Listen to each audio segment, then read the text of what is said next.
You did the right thing by clicking on this video, because we are not just going to discuss the questions from RTP, but I'm also going to discuss the concept in detail with the help of my special handwritten notes. I will show you how to identify the keywords and sentences and frame the entire answer using just those few words and sentences. We will not only discuss the concepts, but we will also learn how to apply the concepts in the question and to frame the answer as required by the institute.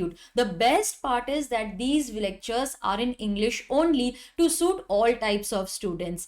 If you're watching my video for the first time, I am CA Preeti Agarwal and I make videos specially for you. Subscribe to your channel Theory Masters Learning and hit the bell icon so that you get notifications for such important videos.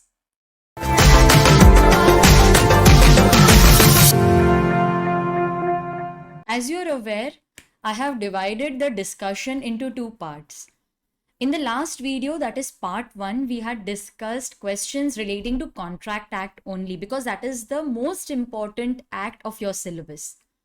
In this video, in this part 2 of RTP discussion, we are going to discuss the remaining acts, that is Sale of Goods Act, Partnership Act, LLP and Companies Act. So all the questions from RTP relating to these acts will be covered here. In case you have missed the first part of the video, I'm leaving a link. Just click on the I button and you will be redirected to part 1 of the RTP discussion. Watch that video first and then you can continue watching this video.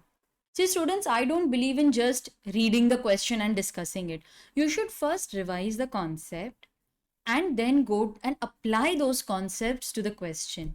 So that is what we are going to do. We are not just going to discuss the question. We are going to study the concept and I will show you the keywords, the important sentences that should be there in your answer and how to apply that concept in the question. So let's get started with question 8. Mrs. G bought a tweed coat from P. If you feel that the font is very small, you can refer the RTP. It is available on the website of the institute. When she used the coat, she got rashes on her skin, and as her skin was abnormally sensitive. But she did not make this fact known to the seller, that is P. Mrs. G filed a case against the seller to recover damages. Can she recover damages under the Sale of Goods Act? So this is the question. Now in this case, she got rashes on her skin as her skin was abnormally sensitive. But did she try the coat before buying? Okay. She had not made the fact known to the seller that her skin was abnormally sensitive. So how will the seller come to know about it? Then she filed a case for recovery of damages. Now students, in this case, when the buyer goes to buy the product, what is your assumption? Assumption is that buyer must check the product before buying. Buyer beware. The seller will not point out defect in the product. Buyer has to check the product before buying. If the buyer has abnormally sensitive skin, then in that case, it is the duty of the buyer to inform the seller that I have an abnormally sensitive skin. Can I use this?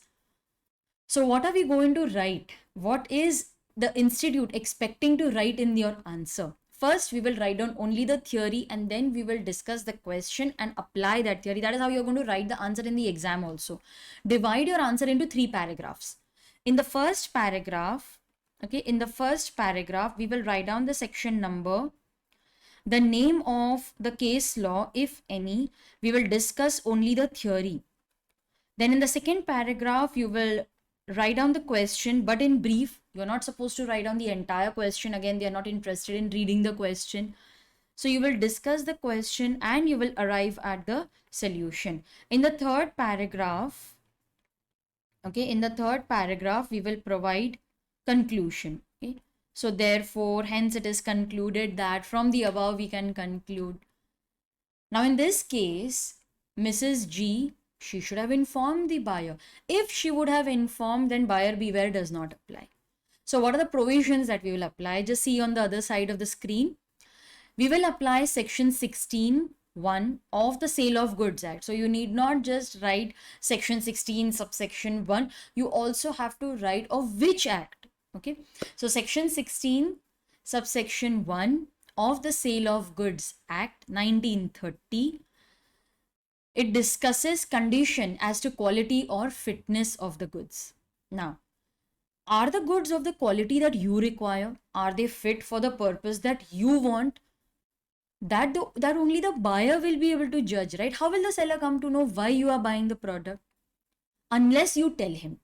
So law presumes that there is no implied, I have highlighted the word no so that you remember, there is no implied condition, there is no implied warranty as to quality or fitness of the goods.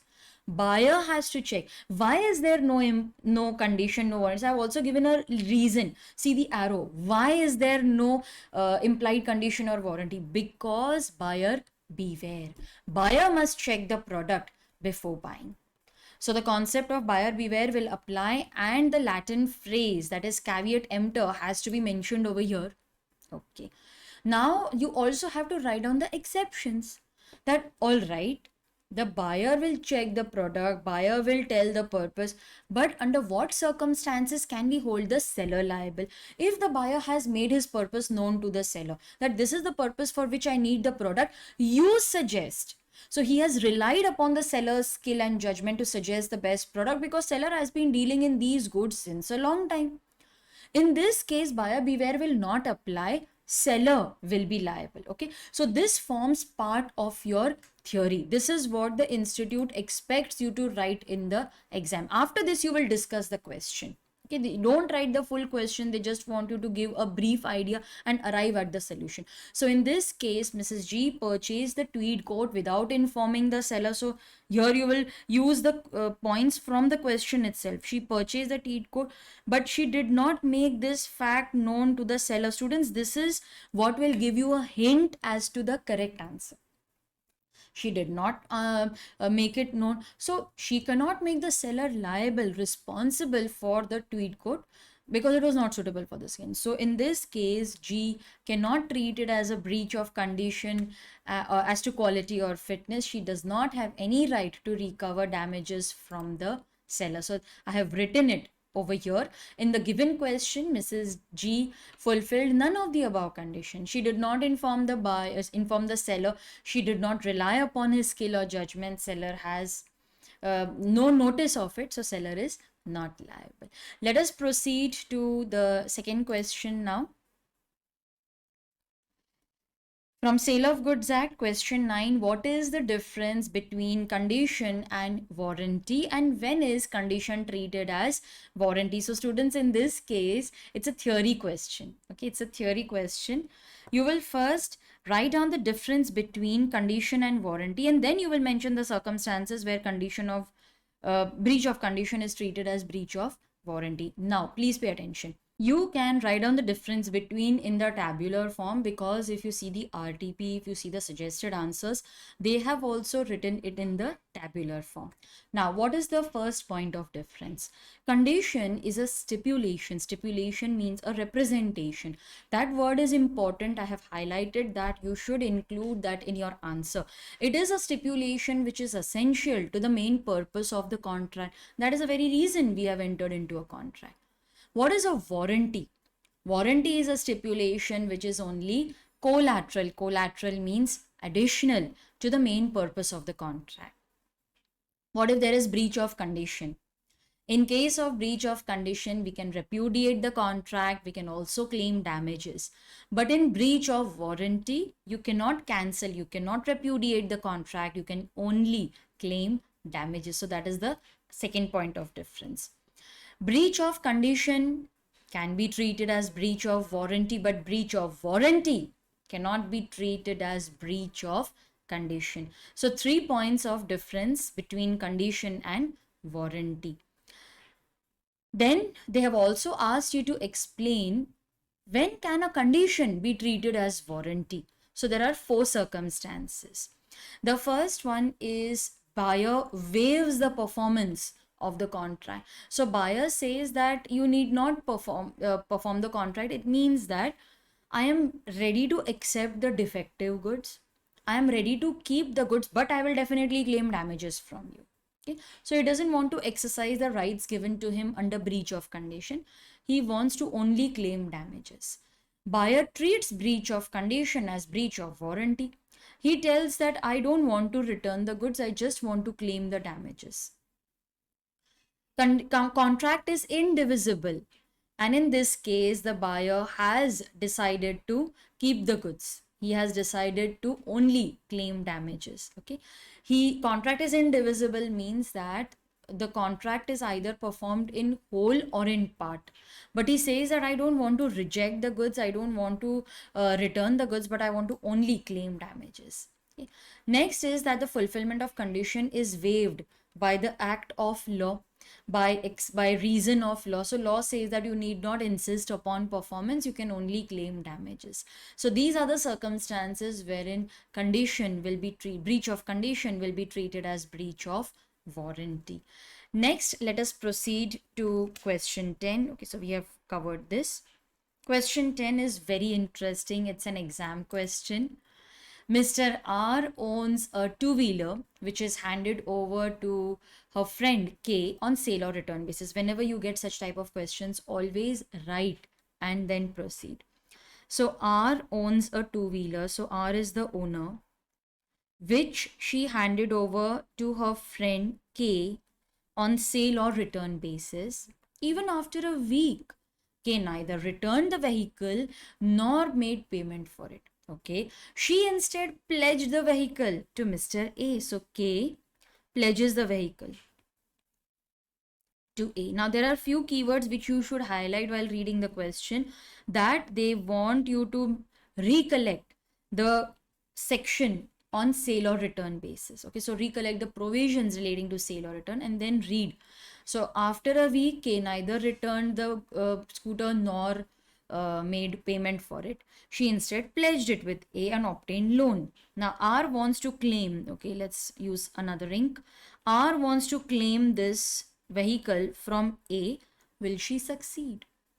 Now, in case of sale or return basis, let us go through the provisions and then come to the conclusion whether you can claim that scooter or not. Now, in this case, when the goods are sent on approval or sale or return basis, the buyer has two options, either to return the goods or to retain. Okay. Now, let's say that R has given a scooter to K on sale or return. If K likes it, K will keep it or return it. So, K has an option. Now, transfer of ownership can take place in three ways. First is buyer signifies the approval. So over here, K will tell R, yes, I want the scooter. You're giving your approval. Or impliedly, okay, your approval is given. Buyer does some act adopting the transaction. Like in this case.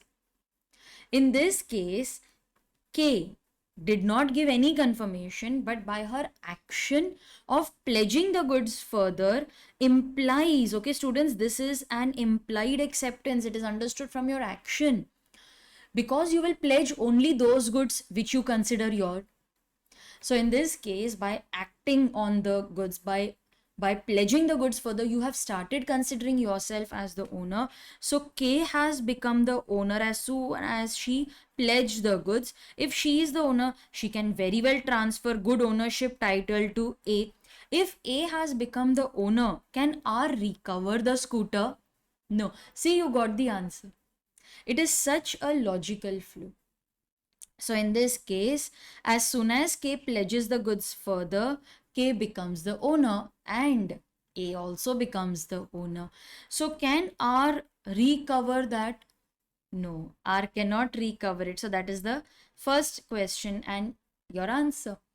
So examine with reference to the provisions what recourse is available to R. R cannot recover the goods. But yes, R can definitely claim the price. Yes or no? Students, this is an exam question. I think it was asked in November, that is December 2020 examination. Okay, so in this case, you will first write the theory, and K had taken the delivery, R attracts this condition of adopting, therefore the property passes to A. In this situation, R cannot claim back her two-wheeler, but yes, she can definitely claim the price. The third situation is again very simple, that the time expires, you have neither returned the goods nor given any confirmation. It means that you want to keep the goods. Okay, after expiry of time, we will assume that you want to keep the goods. So you will write down this theory and you will answer that question. Okay. Would your answer be different if it had been expressly provided that the vehicle would remain the property of R until the price is paid? Students, this is nothing but sale for cash only or return. So in this case, ownership will be transferred only and only when you pay money. This act of adoption will not apply over here.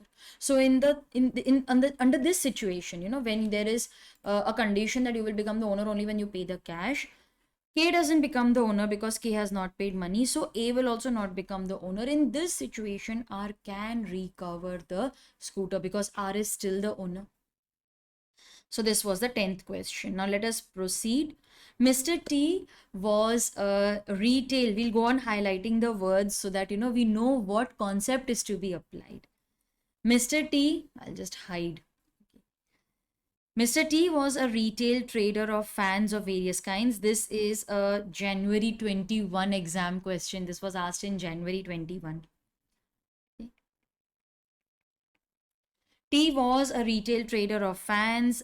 M came to his shop, asked for an exhaust fan. T showed him different brands. Okay, you show him. And Mr. M approved of a particular brand and he even paid for it. Okay, the fan which was delivered to his house at the time of opening the packet, he found that it was a table fan, whereas he had what he wanted was an exhaust fan. So he informed Mr. T about the delivery of the wrong fan. Now T refused to exchange the same, saying that the contract was complete after delivery of the fan and payment of price. Discuss whether Mr. T is right in refusing to exchange as per the provisions of Sale of Goods Act and what is the remedy available to M. So what do you think, students, in this case? When the buyer has specifically selected a particular brand and he has paid for it, don't you think he should get what he has asked for? So when the goods are sold by sample, you show something and you describe it. This is an exhaust fan. So when they are sold by sample as well as description, the goods must correspond not only to the sample but also the description. So in this case, you can also write that if the goods are sold as per description and the buyer has seen the goods, that is also correct. You sell it as per description and the buyer has seen the goods, then in that case, and he buys the goods only on the basis of description, then it should be as per description. But in the model answer, they have covered sale by sample as well as description. So okay, we'll go with that only. So the goods must correspond to both sample as well as description. So in this case, when you come to know that you have been given the wrong fan, you can reject the goods. Yes, you can reject the goods. You can also claim damages, if any. You can claim the full price, or you can insist that I want an exhaust fan. You take this table fan away. So what is the remedy available to M? So for in the first question, T is not right in refusing, and remedy available to M is he can either repudiate the contract and claim full refund of price, or he can insist that, all right, I'm not canceling the contract, but you now supply the exhaust fan which I had selected. So he can insist upon performance of the contract.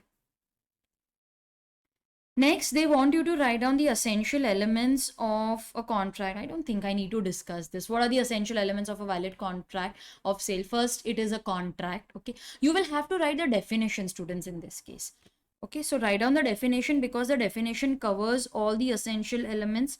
After writing the definition, you will list out all the essential elements of a valid contract of sale. So the first essential element will be that there is a contract.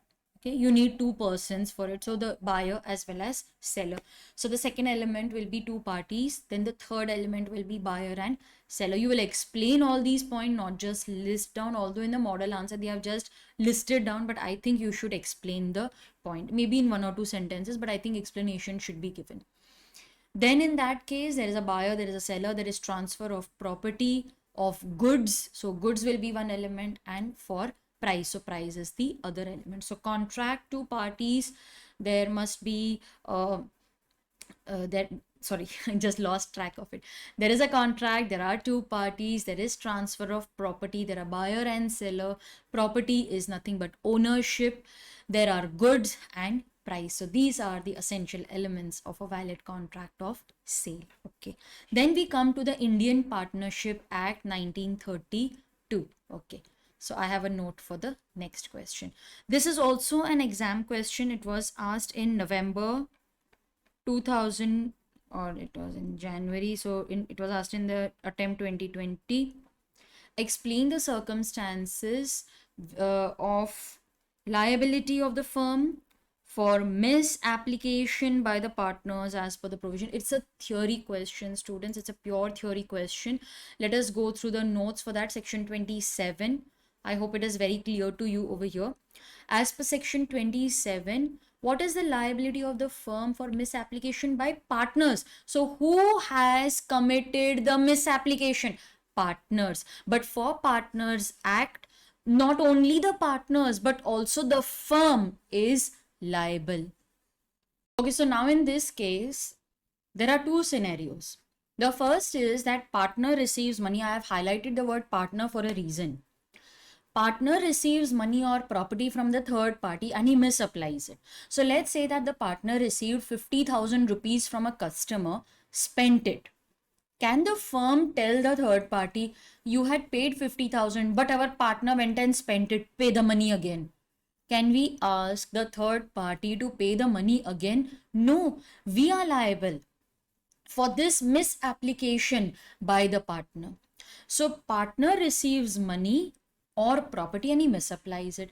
In the second scenario, the firm receives money or property in the ordinary course of business from the third party and the same is misapplied by any other partner.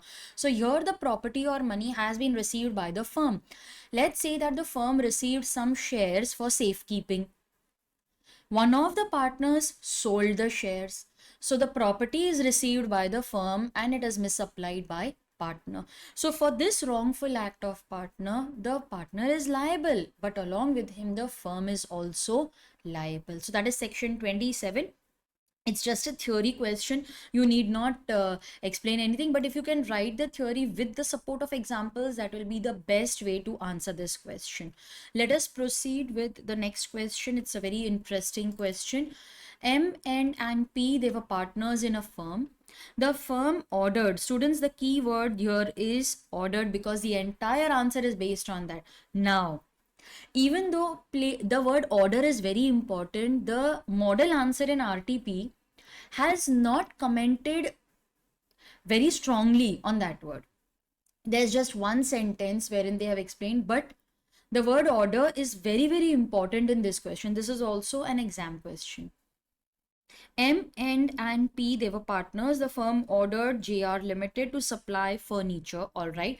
P dies. Okay, so let me mark that. P has died, but other partners continue the business. The firm did not give any notice about P's death. There is a reason why they have given you this sentence. Is public notice required in case of death? No. Even if notice is not given, the firm will be liable to the third party. Okay. And will the estate of the deceased partner be liable even if no notice is given? No. The entire question is based on this concept. The entire question is based on the concept that public notice is not given. Is the estate liable? You will say no. Anyways, notice is not required to be given in case of death of a partner, insolvency of a partner. The furniture was delivered to the firm after P's death. Okay. So can I say that the order was before death? This is important, students. Order was before death. See, these are how you will identify the points which will help you to frame the answer. So order was placed before death, but the goods were supplied after death. Okay. If you are able to identify and apply the concept you learned in accountancy, you know what the question will be. You will know how to answer this. Then the firm became insolvent. They failed to pay. Explain whether P's private estate is liable to pay for the furniture. You tell me yes or no. Is P liable? Order was placed before death, but the delivery took place after death. Students, if you're very smart enough, you must have noticed why I am stressing on these points. Placing of order is not a financial transaction. You must have studied this in standard 11. The basic concept, placing of order is not a financial transaction. You also write in the journal no entry because it is not a financial transaction. Do you remember that? This is based just on that. So you had just placed an order before death. It's not a financial transaction. His estate is not liable. Yes. But what if the order would have been placed before death and the goods were also supplied before death? Yes, then in that case, his estate would be liable because the transaction took place before death. Okay. So what are the theory points that you will write over here? What is the concept in this case? Section 35 discusses death of a partner. So if X, Y, Z, they are partners. X dies on 30th June. His estate is liable for acts done before death, but estate is not liable for acts done after death. Public notice is not required in case of death. So this is the theory that you will write in this answer, and then you will answer the question that his estate. I would request you to please read the model answer for this question at least. Okay, there are very important sentences given over there, so it will be better if you read the answer. I'll read it from the solution. You please refer the solution for this. Since the delivery was made after P's death, estate will not be liable. Why? Because order was placed before. It's not a financial transaction. Supply was after death. He is not liable because he died. Even the legal representatives will not be liable. A suit for goods sold, delivered would not lie against the representative. Even the legal representatives will not be liable. There is no debt which was due in respect of the goods. There's no transaction, so how will the estate be liable? Next question. Will it make any difference if the company supplied the furniture believing that all of three were alive? In case of death, public notice is not required. So if you are not aware of the death, it will not affect the liability of the partners. The remaining partners, they are liable. Estate is not liable. Estate stops being liable from the date of death. All right. So please pause the video, take down the notes, and for this question, I would urge you to read the model answer. Students, the next question is actually a theory question. Okay, it's actually a theory question. Mr. A, the transferor, transfers his share in partnership to the firm to B, that is transferee. Immediately you should be reminded of section 29, the rights of transferee of partners interest. Transferee doesn't get any right. He has no right to interfere in the conduct of business of the firm. He does not have the right to participate. He cannot require accounts. He cannot inspect the books of the firm. He will be only entitled to profit of the transferring partner as may be agreed upon. So this is actually a theory question. Discuss the points for which B is not entitled during the continuance of partnership. After the partnership is dissolved or after that transferring partner retires, he may get some rights to go through the books of the firm to ascertain his share, but they have not asked you to write that. They have just asked you to write what are his rights during the continuance of partnership. Okay, so he does not have any right, but you will have to mention what all he does not, what is he not entitled to. He cannot interfere in the conduct of the business of the firm. He cannot require accounts. He cannot inspect the books. He's only entitled to share of profit. All right. Next, we come to a theory question again. Indian Partnership Act does not make registration compulsory if there is no penalty also for non-registration. In the light of the given statement, discuss the consequences of non-registration. Okay, so what are the consequences of non-registration? You know that. This is also an exam question, very recently asked. What are the points? You cannot file case against the outsiders. An unregistered firm cannot sue the outsiders, but outsiders can sue the firm. The partners cannot sue each other. They cannot sue the firm. You cannot claim set off in excess of 100 rupees. So very simple points. I'm not discussing that in detail. Next, we come to LLP. Yes, students, this is very, very important for exam, the concept of designated partners. Now, in case of LLP, you need to have at least two individuals who are acting as designated partners. Now, what is the work of a designated partner? Designated partner is actually in charge of the fulfilling the compliances with the ROF, that is registrar of firm, filing documents, communicating, receiving notice from the ROF. So designated partner is actually a link between the firm and the ROF, that is registrar of firms. They just want you to define the designated partner, and is it mandatory to appoint a designated partner in LLP? Yes, one very important concept from LLP. Section 2J, please refer the solution. Section 2J, it defines a designated partner. Now, I have highlighted the keywords which should be present in your answer. It means a partner designated as such. So, first he is a partner. Then we tell him, why don't you act as a designated partner? So, first he is a partner, but he is designated. He's given the responsibilities of a designated partner. He is a partner designated as such pursuant to Section 7.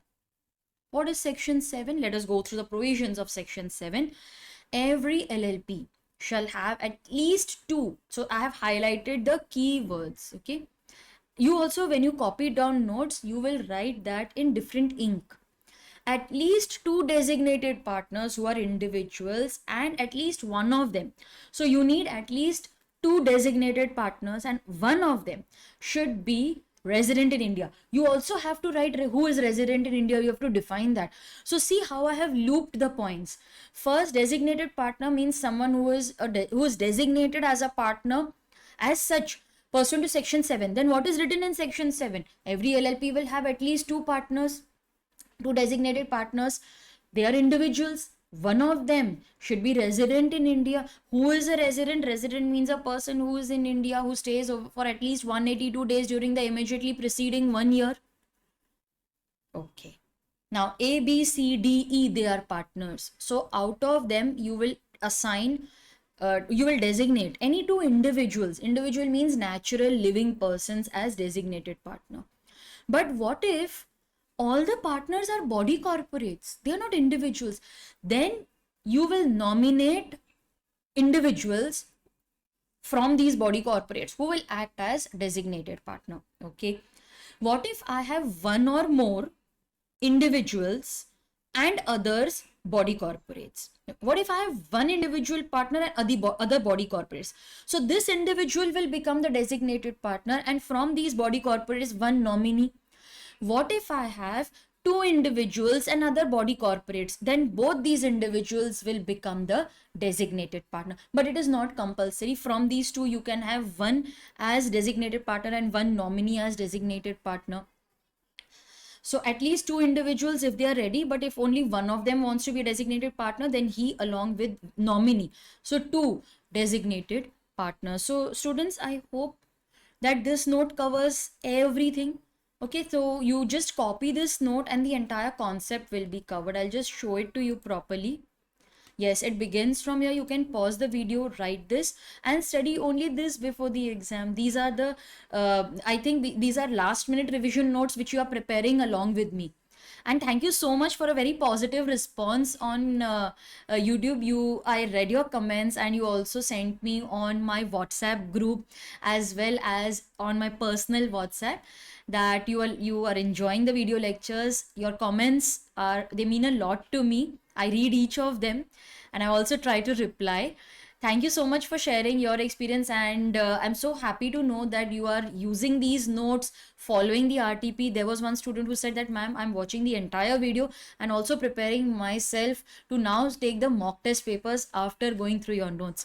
Students, these are exam questions which you should study before the exam. To help you do that, we have a compiler on my website theorymasterslearning.com. In that compiler, we have all the past exam questions, MTP, RTP questions, everything given at one place, that too unit wise. So study the theory, study questions from MTP, RTP, and you're all set for the exam. I'm leaving a link of the compiler in the description box. Okay, so that was limited liability partnership. If in case you need to complete the notes, yes, this is the latter part of the note. Pause the video and copy this. We are left with only the questions from Companies Act. So let's discuss that. These are also just very recent exam questions. ABC has allotted equity shares with voting rights to XYZ Limited worth 15 crores, and they have also issued non-convertible debentures, NCDs, worth 40 crores. After that, the total paid up share capital is 100 crores and NCDs, they stand at 120 crores. You have to decide first, explain the meaning of an associate company, comment whether ABC and XYZ would be called as associate company. Okay, so they are actually looking out for the definition of associate company. So students, this is how I have framed the definition. Now I have tried to simplify it and see how you are supposed to read it. Okay, that is very important. So don't just copy it, you should also understand how to read it. All right, now Section 2, Clause 6 of the Companies Act 2013 defines associate company. Now, an associate company, I have taken A Limited and B Limited. See how I have written the definition. I have actually written the relevant points below the companies. Okay. Now, associate company, I'm assuming, is A. Associate in relation to another company. Can you make out? Associate A in relation to other company, that is B, means a company in which that other company means B. Okay, so A is associate if that other company B has significant influence. Okay, so if that other company B has significant influence. Now, what is the meaning of significant influence? Control of at least 20%. See, this is the definition. You have to by heart it as it is. But this note will help you to by heart the definition. Associate company in relation to another company means a company in which that other company has significant influence. Significant influence means control of at least 20% of the total voting power or control of or participation in the business decisions under an agreement. So if you control 20% of the voting power in the other company, then you are associate companies. Now students, in the model answer of RTP, they have given the old definition of associate company. They have not given the amended definition. So please don't by heart the definition given in RTP model answer. That's the old definition. After that, there have been amendments. This is the amended definition. Okay, now, but which is not a subsidiary company. Okay, of such company having influence. Okay, so it is not a subsidiary company and includes a joint venture company. Okay, so company A in this case is not a subsidiary company, but if it is a joint venture company, then that is included in the definition of associate company. So how will you read it? A company in relation to another company, or associate company in relation to other company, means a company in which the other company has significant influence, but which is not. See how I'm moving my hand? Sometimes these hands also help you to remember. So associate company in relation to another company means a company in which the other company has significant influence, but it does not include. Are you getting me how you're supposed to learn? It does not, but it is not a subsidiary company of that other company having influence. It includes a joint venture company. So students, I hope I was able to simplify this definition for you. Let us now read the question again. So are they associate? In this case, they have given that ABC has allotted equity shares to XYZ worth 15 crores. So out of the total capital of 100 crores, only 15% has been given to XYZ. So minimum is 20%. It's not an associate company. All right. Then should we consider these non-convertible debentures? No, it will not be considered. Next question is, SK Infrastructure has a paid up capital divided into 6 lakh equity shares of 100 each. 2 lakh equity shares are held by central government. 1 lakh 20 equity shares are held by the government of Maharashtra. Let me add that and be ready, because I am now able to understand there is something related to government company. So out of 6 lakhs, 2 lakhs are held by the central government. So let me make a note of that. and 1,20,000 is held by the state government. Okay, so total the governments own 3,20,000 in this company, and it has a capital of only 6 lakhs. So can I say it is more than 51%? Okay, now what is the definition of a government company? Definition is given under section 2 clause 45 of the Companies Act. It defines a government company. Yes, the section number is very important. You have to compulsorily memorize the section number. This particular section number of government company very important for exam. Government company means a company in which either the central government, state government, or one or more state governments and central government together, they own at least 51%. It's not 50%. They own not less than, means they should own at least 51%, not even 50%. 51%, and subsidiary of such government, it also includes the subsidiary of such government companies. Okay, so that subsidiary will also be considered as a government company. So in this case, it is owning more than 51%. That is 3,20,000 out of total. You have to show the calculation. 3,20,000 out of total 6 lakhs. So yes, it is considered as a government company. The last question, Anil, this is also exam question. You must be wondering, ma'am, have they added all the exam questions in the RTP? Yes, that is what they have done. Anil formed a one-person company on 16th of April 2018. Now there is some significance of this date. That is why they have given. Otherwise, they would have not given you the exact date. They formed. So this is the year and date of incorporation.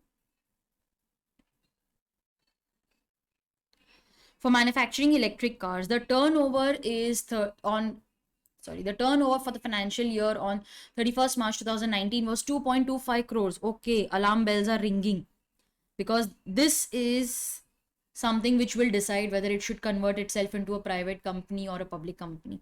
His friend Sunil wants to invest, so they decide to convert it voluntarily into a private company. Voluntary conversion. I had studied something like this. When can you voluntarily convert your company into your OPC into either private or public company?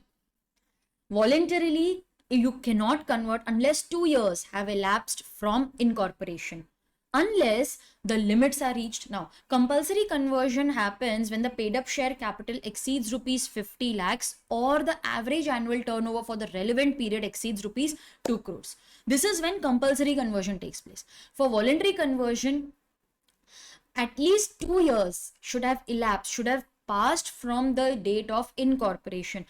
But what if these limits are reached before 2 years? Then yes, you have to compulsorily convert it into either private or public company. Now in this case, even though 2 years have not elapsed since incorporation, but because you have reached these limits, you will have to compulsorily convert your OPC into either private or public company. So in this case, yes, it has reached the limit. It has crossed the limit of 2 crores of average annual turnover in just 1 year of incorporation. It will have to compulsorily convert. So yes, you can accept your friend Sunil's investment in the company and convert it into a private company. Wow, students, with this we come to an end of our discussion, RTP discussion for CA Foundation May 2021 attempt. We also took down notes and we learned how to apply the theory in practical questions. We highlighted so many new words and we learned a very new technique of learning theory. Yes, so I hope you enjoyed watching these videos. Do watch the part 1 of the RTP discussion. It covers questions from Contract Act, and visit my website theorymasterslearning.com. You can follow us on Instagram, Facebook, and join my Telegram channel, also my WhatsApp group. The link is given in the description box. If you have liked this video, do like, share, and subscribe to your channel Theory Masters Learning.